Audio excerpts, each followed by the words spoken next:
Mardi 21 décembre, mesdames et messieurs, bienvenue à ce deuxième numéro de la revue de presse sur GCT Magazine Télévision. Ce mardi, l'actualité reste dominée par le séjour du chef de l'État Félix-Antoine Tshisekedi Tshilombo à Bruxelles et la mise au point de Mouyaya sur la présence de la police rwandaise en RDC. Mouyaya a aucune présence policière rwandaise à Goma. Selon les porte-paroles du gouvernement, les incidents survenus hier dans la capitale du Nord Kivu où 4 personnes ont été tuées sont les faits d'une manipulation. Il n'a jamais été question que les éléments de la police du Rwanda viennent assurer la sécurité en RDC, soutient-il. Le ministre de la Communication et Médias Patrick Mouyaya et le porte-parole de l'armée et de la police étaient à nouveau devant la presse hier lundi 20 décembre. Au centre de ces face-à-face avec les hommes des médias, les incidents malheureux survenus à Goma où 2 mouvements citoyens avaient appelé hier lundi à une ville morte de bavures policières qui ont endeuillé quelques familles. Le point sur les actions ciblées et concertées que le FARDC et l'UPDF mènent contre les ADF depuis le 30 novembre à l'est du pays. Parlant des événements malheureux de Goma hier, le porte-parole du gouvernement fait savoir que c'est le résultat d'un malentendu. Selon Patrick Mouyaya, les habitants de Goma ont mal interprété une des réunions du Conseil des ministres. Dans son éclairage, le ministre explique ce qui a été mal interprété par le Goma-Tracien au Conseil des ministres du mois d'octobre dernier. Il a été annoncé une réunion de chefs de police de la région d'Afrique de l'Est qui s'est tenue du 11 au 15 octobre. Au terme de cette rencontre, les bâtons de commandement a été remis à notre chef de police, le commissaire général Amouli. Après cette prise de pouvoir, il était de son devoir de visiter le pays limitrophe membre de cette association, dont le Rwanda. Au sujet de la criminalité transfrontalière, il y avait un besoin de mettre en place des mécanismes et un cadre pour un bon travail à la frontière RDC-Rwanda, a indiqué le ministre Mouyaya. Volonté de nuire, dit-il, en bilatéral, il est tout à fait normal que les 2 polices puissent être en mesure de communiquer de manière régulière. Il n'a jamais été question que les éléments de la police du Rwanda viennent assurer la sécurité en RDC.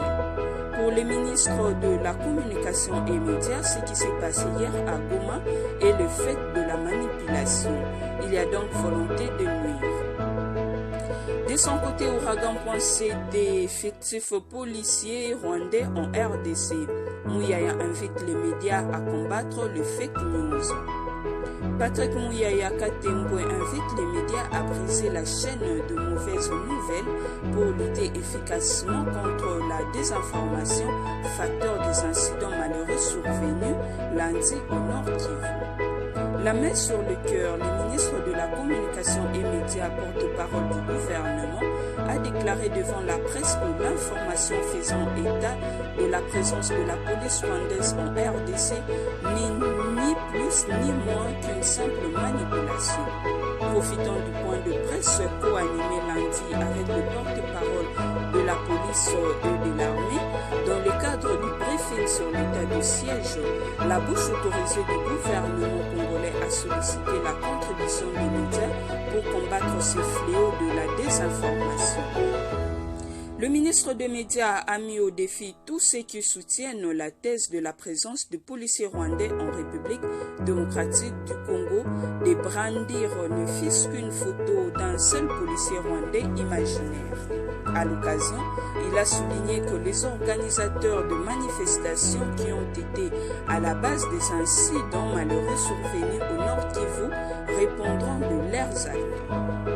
S'agissant des agents de l'ordre au centre des incidents ces derniers temps, les patrons de la COCOM de l'exécutif central a noté qu'une série d'actions disciplinaires ont été engagées à leur encontre. Pour preuve, le ministre Mouyaya a cité le procès en flagrance pour rendre justice au jeune Olivier Ponga décédé après les tortures qui lui ont infligé les éléments égarés de la police nationale congolaise. Il a fait également mention aux auteurs de l'attaque du cortège du ministre Gisaro, du meurtre du caméraman de l'antenne A, ainsi que ceux qui ont arrêté le gouverneur Atumatu Bwana au mépris de loi de la République. S'étant rendu compte de la manière dont certains de ses compatriotes présentent les forces de l'ordre, Patrick Muyaya appelle les uns et les autres à ne pas monter la peur au sein de la population au contact avec la PNC. Restons toujours dans ces registres politico.cd, nous titre RDC, l'armée promet de traduire en justice les organisateurs de la ville morte de Goma. Certains meneurs de l'organisation de la ville morte qui a paralysé lundi matin les activités à Goma ont été arrêtés et déférés devant l'auditeur militaire afin qu'ils répondent de leurs actes, a déclaré le commandant de la police nationale congolaise au Nord Kivu, le commissaire divisionnaire adjoint à Bavan. Le commissaire divisionnaire adjoint à Bavan, qui l'a indiqué au cours d'un point de presse conjoint avec le porte-parole du gouvernement militaire de la province du Nord Kivu, a fait savoir que les incidents provoqués par les manifestants contre une prétendue présence d'une police rwandaise sur le chef-lieu de la province du Nord Kivu ont fait de morts et des blessés parmi les policiers et la population civile. De son côté, le porte-parole du gouvernement militaire de la province du Nord Kivu, le général de brigade Sylvain Ekenge, a précisé qu'il n'y a aucune présence de policiers rwandais dans la ville de Goma, ni sur le sol congolais en général. Il n'y a aucune présence de policiers rwandais dans la ville de Goma, contrairement aux messages distillés dans l'opinion dans des agitateurs de mauvais goût, a-t-il dit. Tout en qualifiant de folle rumeur de l'intoxication, de la manipulation de l'opinion autour de l'accord signé avec la police rwandaise, le général Ekenge a appelé la population et plus particulièrement la jeunesse à se désolidariser des agitateurs membres de mouvements anti-citoyens qui ne sont que des vendeurs d'illusions. Le manifestant indique-t-on ont barricadé tôt lundi matin à Goma les rues et avenues dans divers endroits de la ville. Il a fallu un déploiement des éléments de la police pour rétablir l'ordre et la circulation, par crainte des effets collatéraux, notamment les éventuels pillages. Plusieurs maisons de commerce, les écoles et même les pharmacies n'ont pas ouvert, mais la circulation est redevenue normale dans l'après-midi.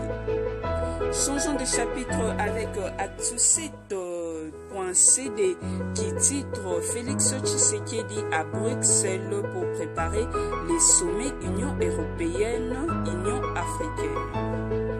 Le président de la République démocratique du Congo, Félix Antoine Tshisekedi Tshilombo, est passé par Bruxelles en Belgique où il a participé ce dimanche 19 décembre 2021 à une rencontre de travail de haut niveau Union européenne, Union africaine organisée à l'initiative du chef du Conseil européen Charles Michel. Selon la cellule de communication de la présidence de la RDC, les présidents Macky Sall du Sénégal, Paul Kagame du Rwanda, Moussa Faki de la Commission de l'Union africaine, ainsi que Madame Louise, secrétaire générale de l'OIF, ont aussi pris part à cette importante rencontre organisée en prélude du sommet Union européenne-Union africaine de février 2022. D'après la cellule de communication, les échanges ont porté sur le renforcement du partenariat stratégique Union européenne-Union africaine. Il s'est de noter qu'au cours de sa dernière conférence de presse consacrée à la présidence française de l'Union européenne en janvier 2022, le président Emmanuel Macron avait confirmé la tenue à Bruxelles en février 2022 du sommet Union européenne-Union africaine. JDC Ferdinand Kambere, secrétaire général adjoint PPRD transféré à la prison centrale de Makala, nous informe 24 sur 24.cd. Arrêté lundi 20 décembre 2021 pour cause et blessures, les secrétaires permanents adjoints Parti du peuple pour la reconstruction et la démocratie PPRD en cible, Ferdinand Kambere a été transféré à la première heure de ce mardi 21 décembre 2021 à la prison centrale de Makala. Le secrétaire général adjoint du PPRD avait été placé au cachot de la cour d'appel de Kinshasa Gombe où il était accusé de coups et blessures portés contre Ardon Kabambi, cadre de la jeunesse de ses partis politiques, dans la soirée du vendredi 17 décembre dernier. L'avocat d'Ardon Kabambi, qui avait confirmé la plainte de son client dans la soirée du lundi au niveau du parquet près la cour d'appel de Kinshasa Gombe, espère que cette instance judiciaire pourrait rendre justice à son client. Il y a quelques jours, Ardon Kabambi s'était filmé le visage couvert de sang, affirmant avoir reçu des coups de la part de Ferdinand Kambere dans un restaurant de Kinshasa. Notons que depuis la fin de la coalition FCC cache, le PPR2 de Joseph Kabila vit une grogne en son sein. Un groupe de jeunes dont Ardon Kabambi exige la démission de l'exécutif du parti dirigé par Chadare et Ferdinand Kambere. Bouclons cette revue de presse avec un article de Art.cd qui titre « Le comédien Chaba Moscovite s'en est allé ». Au seuil de ce siècle nouveau, cet artiste fut immortalisé dans la pièce théâtrale éponyme qui lui a valu le surnom de Moscovite. On croirait que le comédien n'a joué que sur ces scénarios durant toute sa carrière. Or, Chaba, avant ses plébiscites du public théâtral congolais, était a priori une vedette. En 1987, il avait joué au cinéma dans le film La vie est belle de Ngangura Mweze et Benoît Lamy en incarnant le rôle d'un flic gendarme ayant interpellé Papa Wemba lorsqu'il fouillait. Déjà très connu du monde de l'art, disons-le, à l'époque de Moscovite, il avait déjà plus de 30 ans de carrière. Il a débuté le théâtre en 1975 à l'âge de 17 ans au sein du groupe Salongo. Au début des années 2000, le groupe Salongo en déclin. Pour rejoindre deux bouts du mois, Chaba est parfois appelé à figurer dans certains Nzonzingo, films des artistes congolais adressés au public de l'ère diaspora. Comme on dit, ceux qui naissent avec une bonne étoile, leur étoile pointe au firmament lorsqu'ils touchent le fond. Chaba jouera la pièce théâtrale de sa vie dans un contexte un peu difficile, problème de santé, situation financière délicate. Dans Moscovite, Chaba incarne le rôle d'un étudiant congolais, intellectuel marxiste, ayant vécu plus de 30 ans en Union soviétique. Déconnecté de la réalité, il rentre au Congo pour venir reconstruire le pays avec des idées et son carton rempli de livres. Il sera vite la risée de sa famille et de voisins du quartier. On lui reproche notamment son accoutrement de sa vision chimérique d'un sauveur de la nation. Après le succès de Moscovite, le comédien Chaba a été invité en Europe par ses compatriotes de la diaspora pour les féliciter et surtout les récompenser de sa prestation XXL. C'est ici que nous mettons un point final à cette revue de presse. Voici donc notre pensée du jour de ce lundi 21 décembre avec Lao.